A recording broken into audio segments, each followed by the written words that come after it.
안녕하세요. 머니머니입니다. 오늘은 영어 과외 학생편에 대해서 말씀드려보려고 하는데요.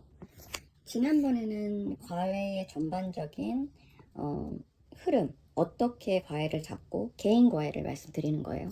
학원으로 가도 되고 뭐 온라인으로 할 것인지 어떻게 할 것인지 그것에 대해서 말씀을 드려봤다면은, 이번에는 이제 영어 과외를 하실 때, 개인 과외 학원 말고요, 하실 때 이제 학생들을 가르칠 때 어떻게 가르치는지, 어떤 방식으로 가르치는지 저의 경험을 가지고 이제 한번 이야기를 해보려고 해요. 선생님들마다 가르치시는 이제 방법도 다 다르고 다 틀려요. 우선은 이제 선생님들은 다 기본적으로 영어를 이제 잘 하시는 분들이고 그게 바탕이 되어 있고 이제 가르치는 방법이 다 틀리신데, 제가 지난번에도 말씀드렸듯이 학원에서 배우는 거랑 이제 직접 개인 과외를 하는 거랑 그것도 스타일이 틀리다고 그랬죠. 학원은 여러 학생들을 가리키는 곳이기 때문에 일관적이에요. 양방향 소통이 아니에요. 한 방향이에요. 강의니까. 강의는 한 방향 소통으로 하기 때문에 이제 이 수준을 이제 개개인에 맞춘 게 아니라 일반적인 그런 수준에 맞춘 거예요. 초급, 중급, 고급 이렇게 해도요. 개인 과외는 학생들이랑 1대1 과외를 하잖아요. 그렇기 때문에 그 학생들의 개별적인 상황에 맞출 수가 있어요. 장점이 있고 단점이 있고요. 단점이 있고, 학생들마다 이게 맞는 학생들이 있고 학원이 맞는 학생들이 있고 아닌 학생들도 있어요.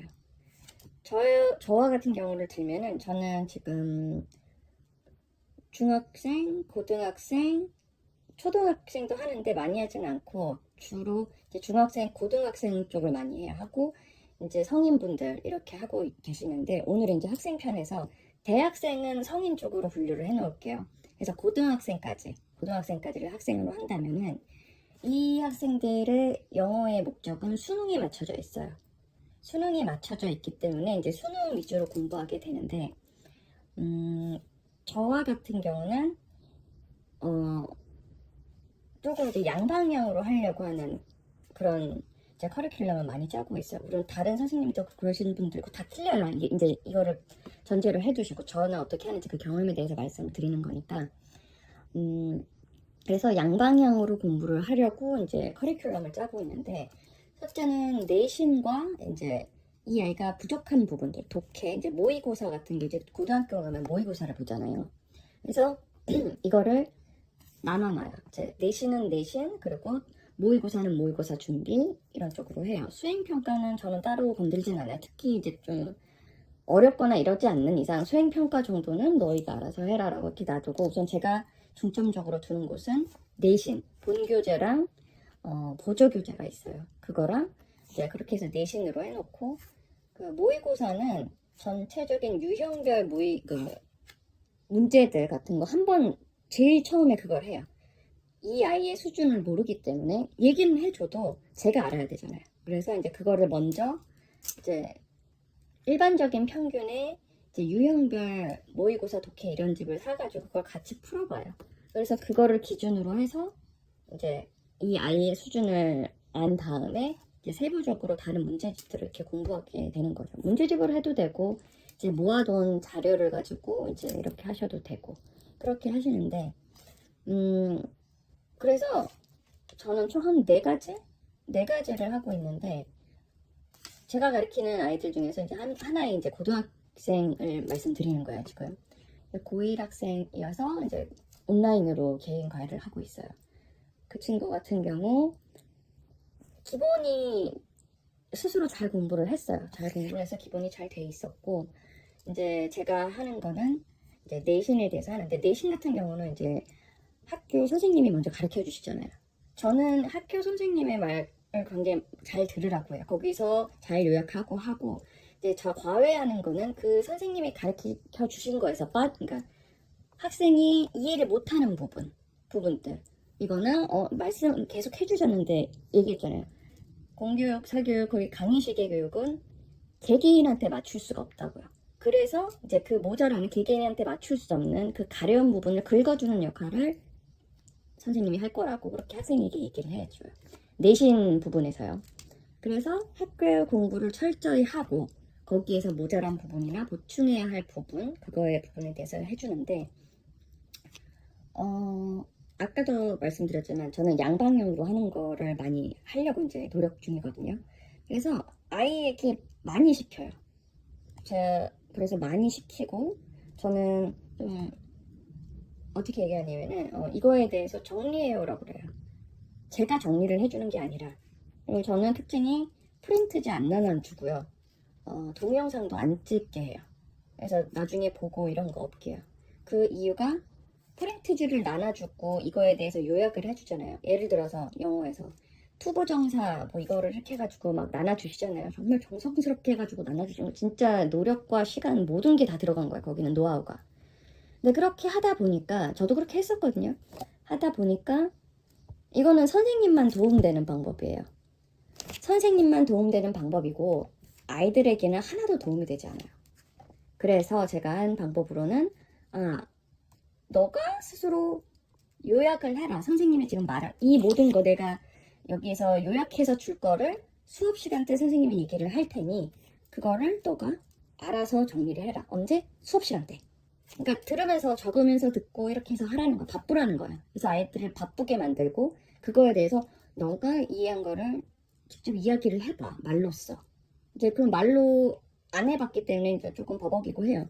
원래 이제 문법 같은 거 말하고 이건 스피킹이 아니기 때문에 문법 말하는 거에는 그렇게 안 해도 되는데 제가 일부러 그걸 시키는 이유는 어떤 카테고리 안에 있는지, 근데 너가 오늘 공부한 게 어디에 있는지 그거 위치 알게 하기 위해서 좀 얘기를 많이 시키거든요. 알아보라고.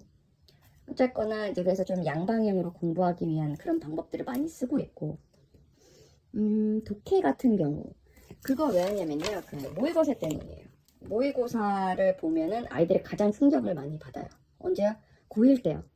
고1 처음에 들어와서 3월달 말, 3월 말에 첫 번째 모의고사를 보거든요. 고등학교 첫 번째 모의고사, 첫 번째 시험 이렇게 보는데 중학교 때 잘했던 친구들이 충격을 받아요. 왜냐면 성적이 떨어졌거든요. 왜 떨어졌냐? 중학교 영어 공부랑 시험도 그렇고요. 시험이랑 고등학교랑 물어보는 게 틀려요.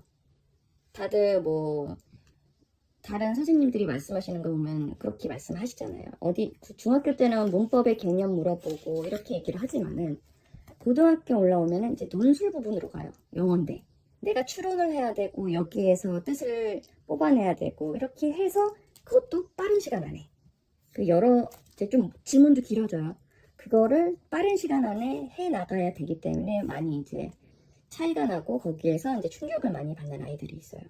그래서 이제 그거를 가능한 줄이려고 이제 독해를 하면서 방식대로 이제 저는 저만의 방식대로 이제 아이들과 이렇게 공부를 하고 있습니다.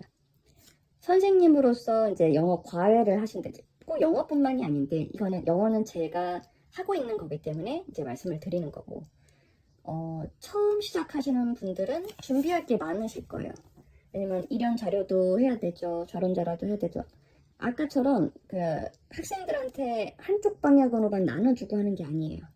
서로 막 양방향으로 이렇게 얘기를 하고 내가 이제 자료도 많이 모아서 줘야 되고 뭐 이렇게 하지만은 그렇기 때문에 처음에 자료가 없기 때문에 이거 자료 준비하고 뭐하고 이렇게 하는데 시간이 많이 걸리세요. 그래서 그런 걸 하시다 보면은 이제 나중에 조금씩 그게 쌓여가요.